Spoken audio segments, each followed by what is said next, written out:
I've been playing Infinite Galaxy for 237 days straight. Nebula 14 was one we started in, and our team has grown to be the biggest alliance in this nebula. In this video, I kind of want to show you what was achieved in 237 days, as well as what you can look forward for if you want to try out Infinite Galaxy. What are the goods, what are the bads, and a little bit of a story on how we got to where we got, as well as explain to you what's going on with the burning spaceports all around me, because unfortunately some folks did leave us. So sit back, slap a like on the video, and let's go.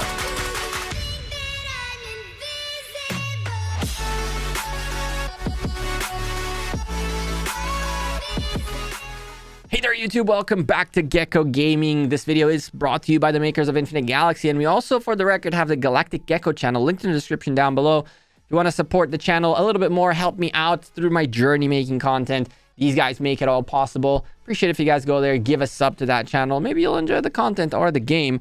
But regardless, we've been playing Infinite Galaxy for 237 days, which is kind of crazy. It's like, it's over almost 9 months-ish, give or take. And so in that time, we've managed to power up to 49 million power. Now, granted, we have plenty of resources and plenty of speed ups to be able to keep going quite harder. But just like every other game I play, I see no reason to just push power to push power. We tend to push power during events where it's significant. The power push is also rewarded, essentially. So in events like Galaxy Star, which we should next time around compete for, that's when I push, that's when I do my thing in order to guarantee some sweet blueprint fragments at the end of it. Within that time, we have spent roughly about $1,000 a month, give or take, or about $9,000 in this game. And while it's been a very, very interesting journey, it's a much more complex game than Rise of Kingdoms is. But once you start figuring it out, it becomes very, very fun. All that complexity is very much rewarded if you understand the mechanics in the game, and you go up against a whale that doesn't understand the mechanics as well as you have very good advantages. In that time, a lot's changed. The UI might look the same, this weird rotating it's like view of your spaceport controls. But in that time, they've added material workshop where you can now create materials through time to get yourself some gear. They've changed the way gear works. They've changed some of the flagships. They've changed the ranking systems of them. They've made it a little bit more accessible to rank them up and gain quicker skills on them. For example, back in the day, you would need, in order to reach from rank 4 to rank 5, you would need 200 blueprint fragments, and now they split it into all ranks have 4.0, 4.1, 4.2, 4.3, and then you keep going with it. And what happens is they've divided that number of blueprints fragments you need, and they've increased the amount of levels that there is in a skill, so that now you can get partial ranks up, and that does give you more skills. So you don't have to have huge amounts of blueprints like towards the very end. Back in the day, you needed like 1,200 to level up from 12 to 13, and now you can do it 300 at a time and get a little bit of extra buffs on your flagship every single time. So these are some of the good things they've done. They've made a lot of changes to the UI as well. It might look a little bit the same, but it's been much more fluid. They've changed a lot the way the map is looked at. Now you have a little bit of a clearer view. They've also very recently, in the latest update, changed the way battle reports look like. So now they're a little bit cleaner. They kind of resemble a little bit Rise of Kingdoms more than they previously were, which was something like this, which is much, it's a little bit harder to follow compared to something like this, where you have the same lines on the same level and you can kind of compare and see what's going on, understand a little bit better. And here the power loss is very, very visible.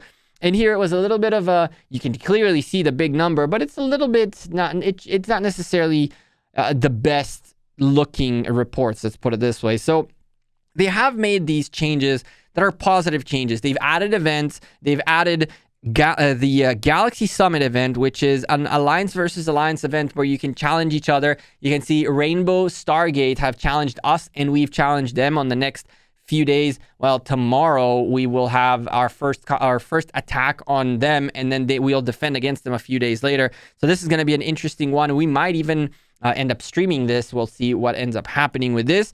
But in general, the game has advanced in very significant ways. In the next coming update or two, we should be hearing more about Nebula versus Nebula or server versus server. And in general, overall, I've been really enjoying this game and its complexity. Some of the things you need to understand about its complexity, for example, is that flagships, which are kind of like your commanders, have kind of like commanders do infantry, cavalry, and archers in Rise of Kingdoms. You have kinetic, laser, and I forget what was the third one. Kinetic, laser, and missiles. I have a brain fart there for a second. And so the flagships have their own type of weaponry, but when it comes to the warships, you have three types of warships, but it's not that one is kinetic, one is missiles, one is lasers, but rather the same type of unit of warship. This one being a T9 cruiser is a kinetic, but tier 8 cruisers are lasers. Tier 7s are kinetics, tier 6s are lasers, so evens in cruisers are lasers, and odds in cruisers are kinetic. The same applies for the frigates, except that frigates are missiles in odds and kinetic in evens. What this means is that when you're building up your flagship and your gear for your flagship, you need to take into account what tier of warships you're adding into it in order to get the best optimization. And sometimes the unfortunate truth is that, for example, when it comes to cruisers in tier 9s or rank 9s, they're kinetic, which is fantastic, but their top tier is a laser warship, and the best cruiser flagship in the game is a kinetic one. So is it worth it to go to tier 10s in exchange for having essentially not utilizing the strength of this flagship, but at the same time not having laser equipment, which I was like, ignore that, but rather having kinetic equipment? So as you can see, I built up for the latest and greatest. I'm going with what's the warship damage is, because at the end of the day, warships are more important than flagships.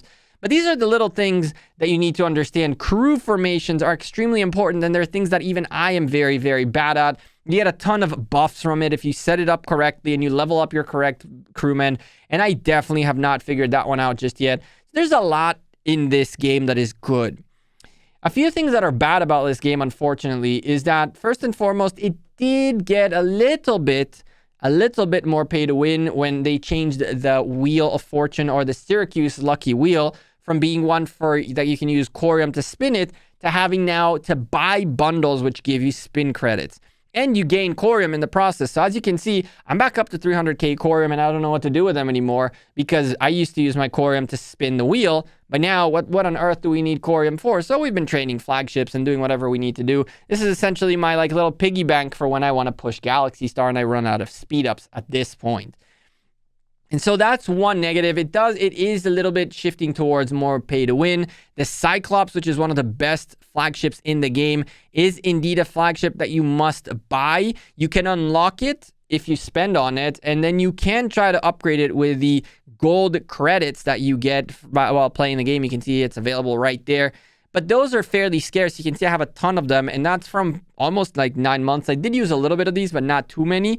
And 1,830 blueprint fragments will get you a decent way, but not that far. And so it is a little bit more pay to win now, a little bit more. As a free-to-play player, you still can get away with a lot and be a very strong player. I mean, we have top 10 players in our Nebula that are free-to-play players. But, we gained Alliance Rex. That's nice. But yeah, you can see right now, in terms of Commander Rex, number 3 is a free-to-play player. Number 4 is a very low spender. These are guys that are just destroying things along the way. And so, yeah, when it comes to our Nebula, 237 days.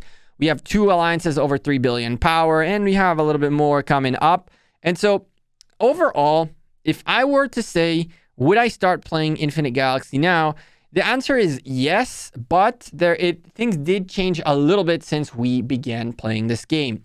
One of the things that I've noticed is that there is a little bit of a slowdown in the growth of the game, which is very clear by the rate of nebulas opening. Back in the day, we used to open nebulas about every 2 to 3 days. If I'm not mistaken, it was 3-day difference between nebulas. You can see Chiskol's nebula and Drago's nebula are 3 days older than mine. And nowadays, it's a 7-day gap in between, which tells me there's a little bit of less folks joining Nebulas, but that is a reasonable thing that happens in these games, as right now there is nothing to do in the game beyond the Alliance versus Alliance, which is nice, but it's not the craziest of things. And everybody's really expecting Nebula versus Nebula, migration, and so forth and so on. Usually once those events land, if they are good events, then these games really start taking off. The same happened with Rise of Kingdoms, with Lords Mobile, and many other games that I've played in the past of this type. Overall, in 237 days, we've built a team of awesome people. We have collected really a group of top tier leaders among us, with the exception of the one guy right here who has a little bit of COVID issues right now, hasn't logged in a very long time. I hope he gets back to us very soon.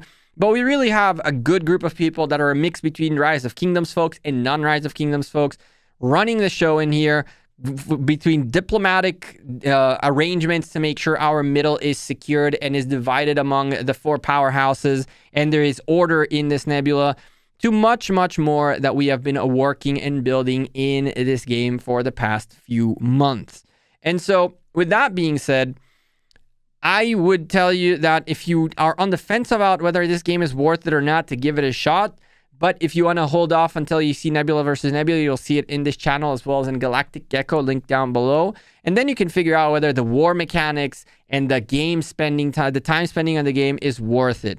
The number one thing in this game, though, isn't necessarily the speed ups, but rather the resources, which means if you have the ability to open 4, 5, 6 farms and really keep up with them, you're going to be making tons and tons in this game, and you'll really be able to push your way up there, because the bottleneck is absolutely resources. If we go take a quick peek at buildings, just to get your command center to 27 will cost you like a stupid amount of resources, right? And so keep in mind that's your bottleneck, not necessarily, and resources can be farmed with time and grinded for. You don't necessarily need the speed ups. So you can definitely progress in this game. I've been enjoying it very much. It's been a good time with the boys and ladies of GGS and GG4 and our GG family, and of course, our allies and friends from the Nebula. With that being said, I think that the only other negative I have is that the war mechanics need a little bit of refinement. When you fight in the open field, you cannot retreat from a fight. So once you engage in a fight, you cannot retreat from it. So even when I'm fighting this privateer, there is no way to stop the battle once the battle is going on. And there is no way to even to get out of it or to even move it. So when you get to a point where you're battling, there is no back. You can't just get out of this. You have to finish your battle. And that means that people get trapped in fights they don't necessarily want to take because someone else engaged on them. And it can cause a little bit of issues. The war mechanics are need a little bit of refining, and I know that Infinite Galaxy are already working on it. That's another little twist that needs to be taken in account.